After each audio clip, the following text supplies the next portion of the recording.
Hey, welcome back to the Half Thumb Homestead. We have a Shark HydroVac here that my wife reported the roller won't spin when being used, but it works inside the cleaning apparatus or the charging stand. So I've already fixed mine, so I'm going to run through a couple possibilities with you of what could be wrong with it. And let's start by taking it out to the shop and taking it apart. So according to the internet, there could be several things wrong. There could be debris buildup inside the roller.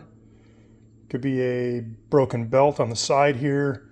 It could be the motor itself inside here, or there's some micro switches internally. Now, if you've taken yours apart before, you know how to take off the water, the fill here, the water supply. I think this is the dirty water here. So you take that off, stick it aside. Next thing we're gonna do is we're gonna take off the front of the thing here. We just push this button. So let's get into this, show you how to take it apart here. Those two pieces aside. All of you know, if you have this, how to remove the roller. Just pull up right here, roller pops out. This right here is what engages over here. It has a planetary gear inside that reduces the speed of the motor down to make this go a lot slower, probably 1/3 or maybe even 1/4 the speed of the actual motor spinning. So I'll show you that when we take it apart. We'll set that aside as well and get it out of the way. Next thing we got to do is we got to take the squeegee off the back. Now that is these 4 Phillips screws right here. Now I specify the word Phillips because every one of the other screws in this is going to be Torx, a Torx bit. Internally there's safety Torx bits. So there's 4 of these that come off to remove the squeegee here. This can only go on one way. It has little wheels to roll it around on the floor. So if you have one of these with this bad plate here, you can obviously go on the internet, the manufacturer, and you can purchase a new one. Now I'll link all the tools and stuff below that I use to do all this. But now if you don't know what a safety bit is, safety Torx bit, this, I'm going to use a giant one to show you the difference here, okay? This is a standard Torx bit. It does not have a hole in it. When you get to the word safety Torx, it has that hole in the center, and you'll see the Torx bit in here has a nipple coming out the middle, and this has to go around it in order to get off. Okay, and the internal ones again are T10s. You can't get inside these holes with your standard giant end here, and most of the kits you purchase with a safety Torx are going to be the standard size Torx bit, which roughly, what is that, a 1/2 inch long? And they go inside one of these, and you will not get these in the hole. So you'll need a T10 regular screwdriver here, or, okay, I lied, there's 12 screws, total of 12. They're all the same length, okay? I waited to take these last 2 out, because if you take these 2 out with this thing collapsed, as you can see, it'll start to split. You see the split right there? It'll start to come apart, which is fine. You want it to come apart anyways, but you want it to come apart on your terms. So we're gonna lock that back in place, and we're gonna take these last 2 screws out up here on top. Now I have a little tray here to put my screws in, but you can also get a magnetic one. They're not that expensive, probably $4 or $5, and they'll hold most everything that you have. All right, so now that we have that separated, we can now collapse this again. The hardest part to take apart is going to be this part right here, because the top comes like this, curves around to this light up here, has 2 lights. So I use a little Phillips, a little flat tip screwdriver to get in here and start to separate this. Okay, I'm gonna do the same to the motor side over here.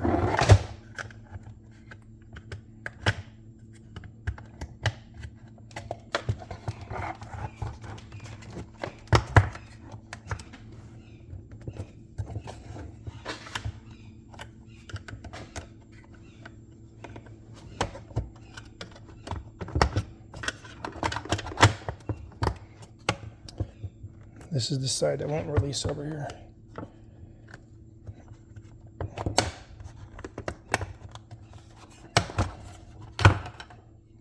So then the cover comes off. We're going to set that aside. Now the other things they talk about a broken belt, they talk about a bad motor. I already showed you the 2 micro switches that could be not making. This one could be stuck closed. If this one's stuck closed, no power will get to the motor. So if you collapse this down, you take this off and this tab's broken off, you have to buy a new micro switch and replace it, or you have to buy a new machine. I would personally put a micro switch on it, but that's what I do. So these are your LED lights up front. So in order to get the motor out, let's focus on that here. Excuse me. This is what we're going to take out. There is nothing holding this motor in right now. It is free. So when you put the top back on, that's what holds the motor in. So you could literally just take the motor and move it. Now this wiring has to go, this goes to that LED light up here. So we can slide that out of its holder. Slide that out of the recess there. Now we can get this guy out without a problem. It has inside here little circle things that it sits in that holds everything. Now I told you this is a reduction gear. So you would take out, to change the belt or to look at the motor, you would take out 1, 2, 3, 4, 5, 6 screws. These are not Torx bits. These are still 10s. You can still use your torque tip on these to take them apart. Oh, maybe it's smaller. That's a T9. Okay, so it's not a T10, it's a T9. I'll show you what this looks like.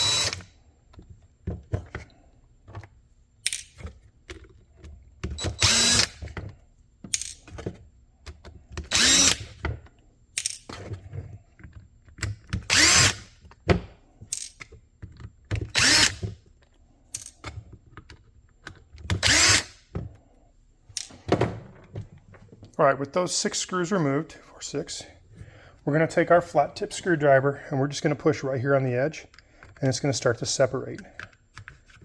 Now we don't want to pry too hard, we don't want to damage it. You can do the same on the bottom. I'm going to hold this with my finger on the one side and cause this to release here. There we go. All right, there's your belt. Now this is very difficult to move, just because of the way the planetary gears are set up, okay? So you won't be able to turn it very easily. If you take your brush here and insert it, you can twist it, no problem. But that's where your belt is. To change the belt,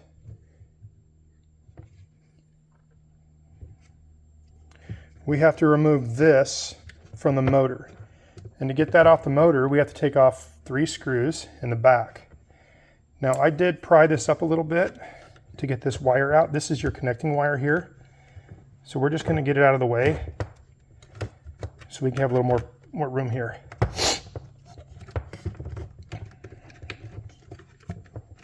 All right, so a little more room to get it out. I think they're the same size, 9s. They are the same size. They are T9s. And don't be scared to take this apart. Anything you take apart can be put back together.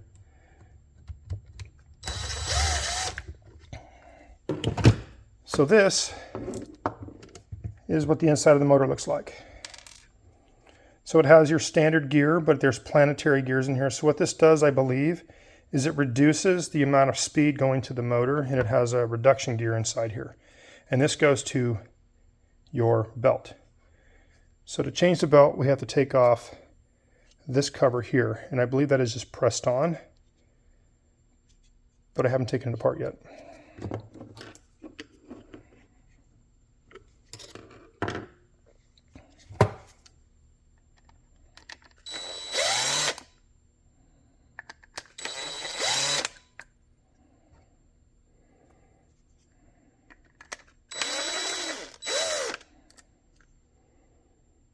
Probably going to break it.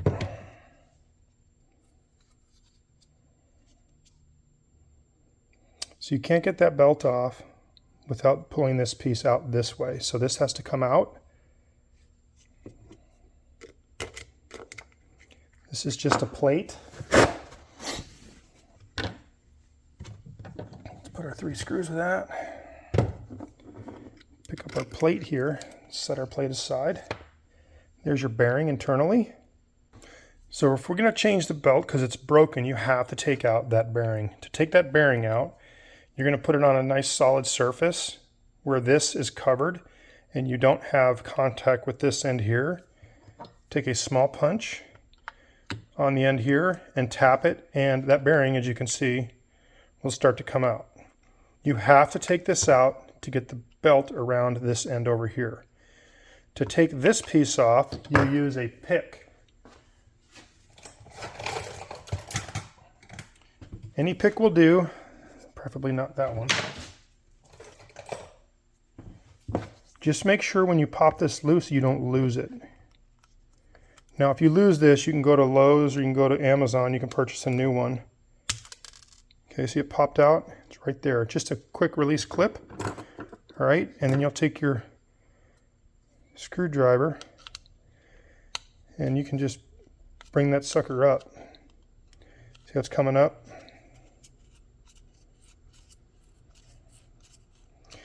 You don't have to take this off to change the belt. So you would slide the belt in here, push your bearing back in.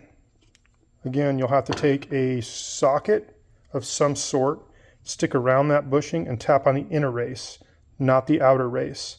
So beat on the inner race when you're putting it back together. Take your socket, put it on the inner race, and tap it so it's back flush. That is not going to make anything. This is part of this plastic piece. It will not come off. You have to drive that piece out the other end in order to change the belt. And then you would slowly feed this guy back on. And just make sure when you spin it, doesn't come back off. So if you have to change this piece because it gets stripped out, by pulling out that clip right there will take it off. So in order to get this back on, we have to get it into the groove, and this can be rather scary, and then clip it back in place. Okay, so that's how you change the belt. Drive this out with a punch and a little screwdriver and a hammer. Put the new belt inside there, push that bearing back in, and then feed the belt onto that gear. And then you would put this back. I had to take it back apart because I forgot to put that bearing plate back in. This is your bearing retention plate. This goes on here. It is indexed. It has that little hole right there that it has to go through to line up the other ones. So you have 3 screws, 3 pins coming up. I apologize for that.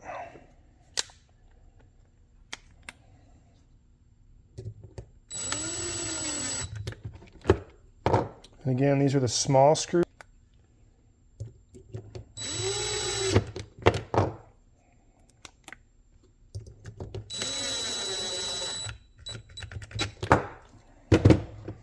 And then we'll line up our index marks again.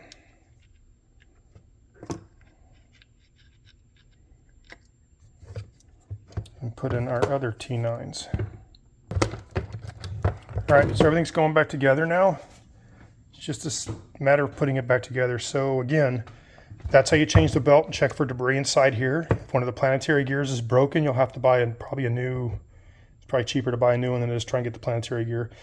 I haven't looked online. I will. If I can find the link below, I'll put it in the link below on the actual manufacturer's illustrated parts catalog for this. See if you need to order parts, you can.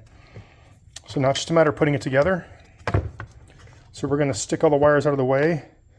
And let me show you those marks down there. See those little holes? This right here, that one, and this right here. That is where this is going to sit. See those holes? They sit over the top of that. And that's what keeps it in place. And then screws come up through the bottom, and that holds your motor. So it doesn't have any specific motor bolts. Make sure you insert your light. It's going to go at an angle, drops right in. That goes over here, and these wires again drop down in there. Make sure this wire here, the connector, needs to be on the other side. Otherwise you have too much wire over here. So we're going to take that over to the other side. We're going to pry this up with a screwdriver, and we're going to start tucking our wires in.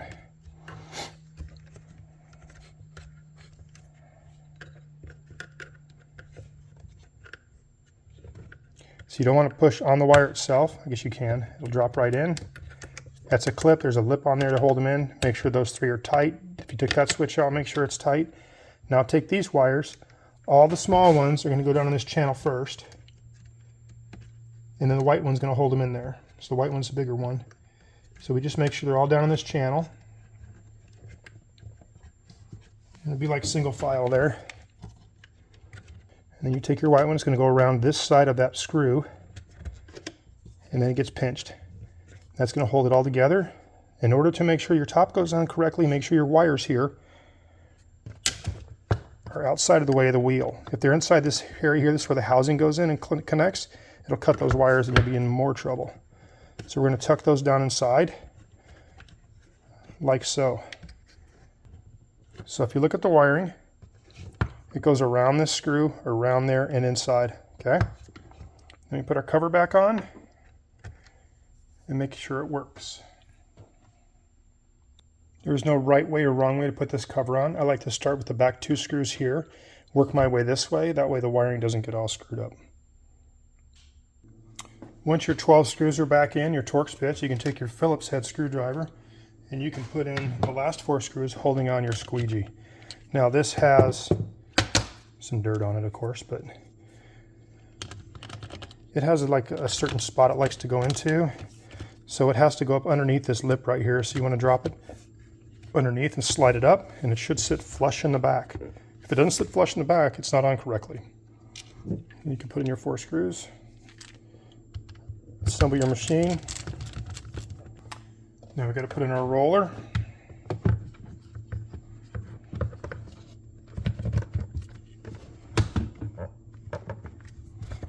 Stick on our cover plate.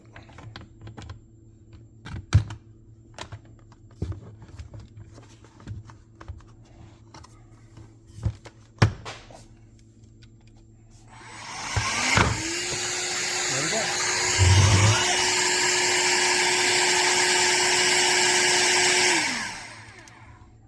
And that is how you disassemble, reassemble the Shark to fix a non-spinning issue. Belt, debris, micro switch. If it's wiring in the back, I haven't had to deal with that yet. Someday I might have to because of all the flexing back here, but hopefully not. Appreciate you all watching. All the tools I used in this video here. Your standard Phillips screwdriver. Now this is a snap-on, but you can get one of these exactly like this. A ratcheting screwdriver that is awesome. You will never, ever regret buying one of these. In the link below, there's a Williams. They make them for snap-on. They're probably 40 bucks, worth every penny. Pair of needle nose, small flat tip screwdriver, safety Torx bits. Now you can get the long ones or short ones, and the regular Torx bits. If you change out the belt, you're going to need a hammer and a punch and a socket to put the bearing back in. So I appreciate you all watching. Thanks a lot. Like and subscribe. Have fun out.